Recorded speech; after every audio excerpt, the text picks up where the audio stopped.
Assalamualaikum warahmatullahi wabarakatuh. Kami dari kelompok 1 yang beranggotakan saya sendiri Muhammad Dimas Peri, Vita Hidayatul Insani, Haluan Idris Berlian, Nova Dwi Ratnasari, Sherly Restalina. Di sini kami akan mempresentasikan hasil diskusi kami yaitu kelebihan dan kekurangan berbagai teknik peramalan permintaan, termasuk teknik kuantitatif, kualitatif, dan campuran dalam perencanaan sumber daya manusia.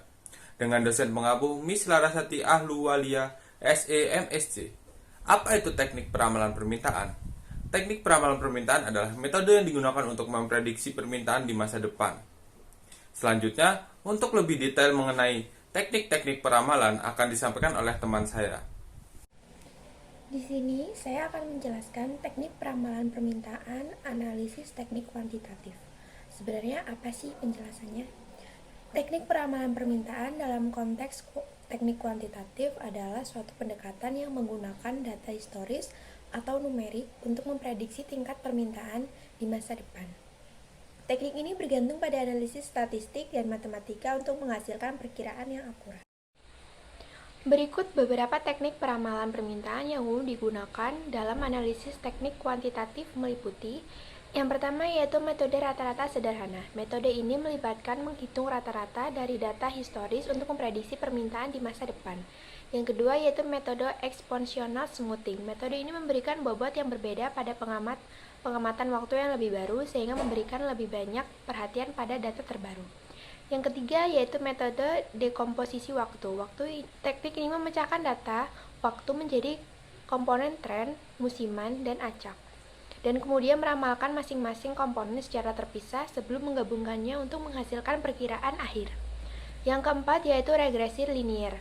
Metode ini melibatkan penggunaan model regresi linier untuk menggabungkan variabel-variabel lain dengan permintaan seperti harga, promosi, atau faktor-faktor lain yang mempengaruhi permintaan. Yang kelima yaitu metode time series. Metode ini memberikan pola dan tren dalam data deret waktu historis menggunakan model seperti autoregressive, integrate moving average atau ARIMA, atau model GARCH, General Autoregressive Conditional Heteroscedasty, untuk meramalkan data di masa depan. Yang keenam yaitu metode neural network. Teknik ini menggunakan jaringan saraf tiruan untuk memodelkan hubungan antara data historis dan permintaan di masa depan. Yang ketujuh yaitu metode model Box-Jenkins. Metode ini adalah pendekatan statistik yang digunakan untuk menganalisis dan meramalkan deret waktu. Kelebihan peramalan permintaan yang menggunakan analisis kuantitatif. Peramalan permintaan yang menggunakan analisis kuantitatif memiliki beberapa kelebihan, diantaranya yaitu objektivitas. Analisis kuantitatif didasarkan pada data historis yang objektif dan dapat diukur. Yang kedua yaitu akurasi. Ketika diterapkan dengan benar, teknik peramalan kuantitatif dapat memberikan perkiraan yang lebih akurat, terutama jika data historis yang digunakan relevan dan berkualitas tinggi. Yang ketiga yaitu automatisasi. Banyak metode peramalan kuantitatif dapat diotomatisasi dengan menggunakan perangkat lunak dan algoritma komputer yang menghemat waktu dan upaya dalam menghasilkan perkiraan permintaan. Yang keempat yaitu fleksibilitas. Teknik kuantitatif dapat digunakan untuk meramalkan permintaan dalam berbagai konteks termasuk bisnis, keuangan, ilmu sosial, dan lainnya. Yang keenam yaitu analisis sensitivitas. Teknik peramalan kuantitatif memungkinkan perusahaan untuk melakukan analisis sensitivitas untuk memahami bagaimana perubahan dalam variabel-variabel tertentu, seperti harga, promosi, dan perubahan musiman dapat mempengaruhi permintaan. Yang ketujuh yaitu peramalan musiman yang lebih baik. Metode kuantitatif khusus seperti Holt Winters dan ARIMA sangat baik dalam mengatasi peramalan musiman yang seringkali sulit untuk diprediksi dengan metode non-kuantitatif. Yang ke-8 yaitu kemampuan untuk menangani data besar. Dengan kemajuan dalam komputasi dan teknologi, analisis kuantitatif dapat digunakan untuk menangani volume besar data dengan efisien. Yang ke-9 yaitu historis perbandingan dan evaluasi. Dengan menggunakan data historis, perusahaan dapat membandingkan peramalan dalam hasil aktual, sehingga mereka dapat mengevaluasi dan meningkatkan model peramalan mereka dari waktu ke waktu. Baik, perkenalkan saya Halwan Idris Barlian dengan NPM 194111086. Di sini saya akan menjelaskan kekurangan teknik kualitatif dan apa itu teknik kualitatif. Kekurangan teknik kuantitatif dalam perencanaan sumber daya manusia melibatkan beberapa aspek yang perlu dipertimbangkan, yaitu 1. Keterbatasan dalam pengukuran kualitas sumber daya manusia. 2. Konteks yang sulit diukur. 3. Kurangnya fleksibilitas. 4. Kurangnya konteks kualitatif. 5. Kualitas data yang buruk. 6. Potensial kesalahan interpretasi. Dan 7. Tidak memperhitungkan dinamika interpersonal. Penting untuk mengakui bahwa teknik kuantitatif memiliki manfaat dalam analisa sumber daya manusia, terutama dalam pemantauan data dasar seperti absensi, gaji, dan jumlah karyawan di sebuah organisasi atau perusahaan. Namun, perencanaan sumber daya manusia yang efektif seringkali memanfaatkan pendekatan gabungan dengan teknik kualitatif untuk mendapatkan pemahaman yang lebih mendalam tentang kebutuhan dan dinamika sumber daya manusia di dalam sebuah perusahaan atau organisasi. Teknik kualitatif. Teknik kualitatif dalam perencanaan sumber daya manusia melibatkan pengumpulan, analisis, dan interpretasi data yang bersifat deskriptif, non-numerik, dan tidak terstruktur. Tujuannya adalah untuk organisasi memahami aspek-aspek yang berkualitas, konteks sosial, dan motivasi individu di dalam sebuah organisasi.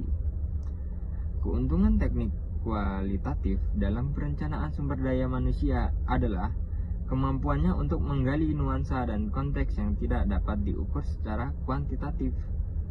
Ini membantu manajer sumber daya manusia untuk lebih memahami aspek manusia, budaya organisasi, dan dinamika interpersonal di dalam sebuah organisasi. Teknik kualitatif ini juga dapat membantu dalam mengevaluasi solusi dan rekomendasi yang lebih sesuai dengan situasi di dalam sebuah organisasi. Selanjutnya, ada kelebihan dan kekurangan dari teknik kualitatif. Ada beberapa kelebihan dari teknik kualitatif ini. Bagi organisasi yang menggunakan teknik kualitatif pada metode peramalannya, yang pertama, teknik kualitatif ini akan lebih mudah untuk dimengerti karena teknik ini sangat sederhana dan juga dapat digunakan oleh berbagai tingkat staf dalam organisasi. Teknik ini mengacu pada sifat metode peramalan yang tidak terlalu rumit atau tidak memerlukan pengetahuan statistik atau matematika yang lebih mendalam. Dalam hal ini, peramalan kualitatif didesain sedemikian rupa sehingga dapat dengan cepat dipahami dan diterapkan oleh berbagai tingkat staf dalam organisasi tanpa keahlian teknis yang tinggi, yang memungkinkan lebih banyak orang terlibat dalam proses peramalan. Selanjutnya, ada kelebihan teknik kualitatif ini adalah fleksibel. Fleksibel di sini maksudnya adalah relevan dalam situasi tanpa data. Teknik kualitatif ini cocok untuk situasi di mana data historis tidak tersedia atau tidak relevan. Ini yang memungkinkan peramal untuk mengandalkan pengetahuan, pengalaman, atau wawasan yang subjektif. Sehingga teknik ini akan digunakan ketika data historis tidak tersedia atau tidak relevan. Kelebihan yang ketiga ada mengatasi perubahan yang drastis.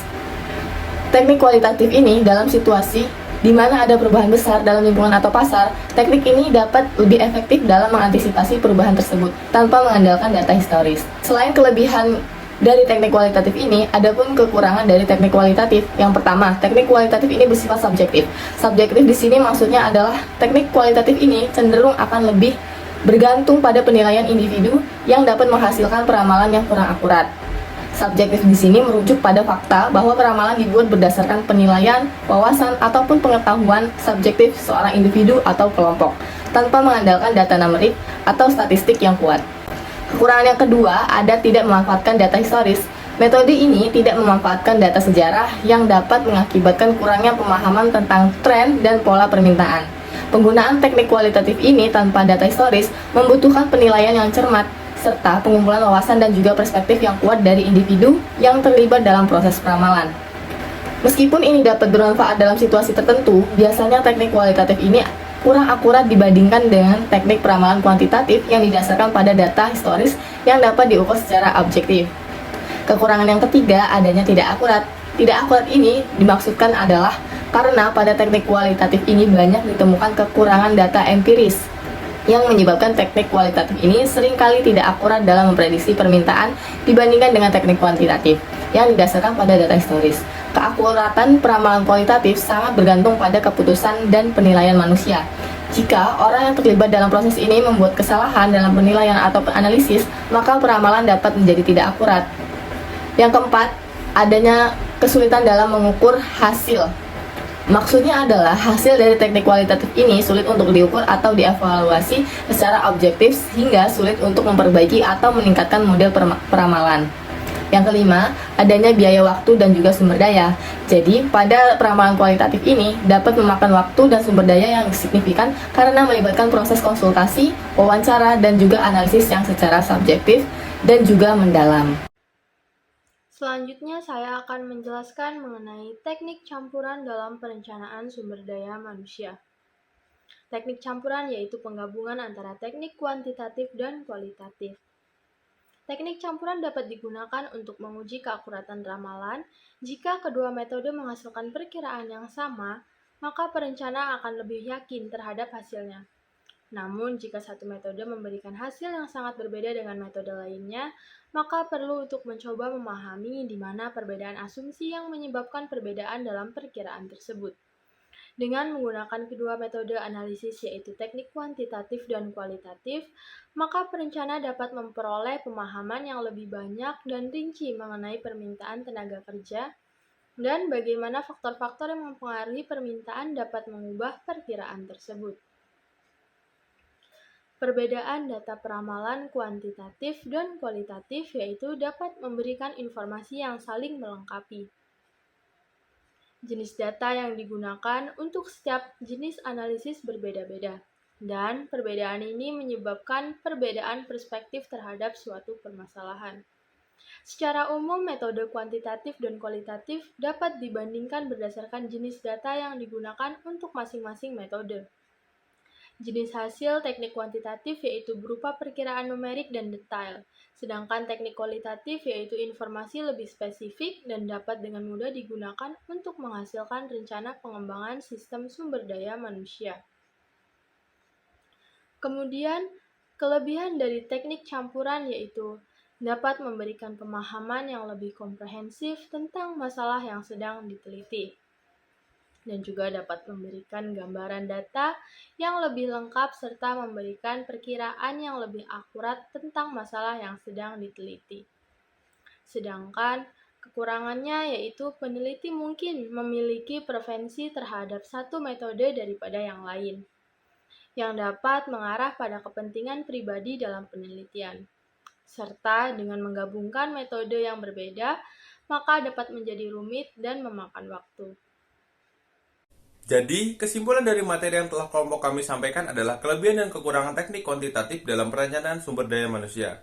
Kelebihan teknik kuantitatif yaitu objektivitas, akurasi, otomatisasi, fleksibilitas, manajemen stok yang lebih efisien, peramalan musiman yang lebih baik, kemampuan untuk menangani data besar, analisis sensitivitas, histori perbandingan, dan evaluasi. Selanjutnya, kekurangan teknik kuantitatif yaitu keterbatasan dalam pengukuran kualitas sumber daya manusia, kesulitan mengukur konteks, kurangnya fleksibilitas dalam situasi tanpa data, ketidakmampuan untuk memanfaatkan data historis, keakuratan yang tergantung pada penilaian manusia sehingga dapat menjadi subjektif. Teknik kualitatif memiliki keunggulan dalam kemudahan penggunaan, fleksibilitas dan dalam situasi tanpa data, dan kemampuan mengatasi perubahan drastis. Namun, kelemahannya adalah subjektivitas, kurangnya pemakaian data historis, dan kurangnya akurasi dalam peramalan. Teknik campuran yang menggabungkan kuantitatif dan kualitatif dapat memberikan pemahaman yang lebih komprehensif dan perkiraan yang lebih akurat, tetapi juga dapat menjadi rumit dan memakan waktu keberhasilannya, tergantung pada bagaimana kedua metode ini digabungkan dengan baik. Sekian, terima kasih. Itu saja yang dapat kelompok kami sampaikan. Mohon maaf jika ada salah kata. Saya akhiri. Wassalamualaikum warahmatullahi wabarakatuh.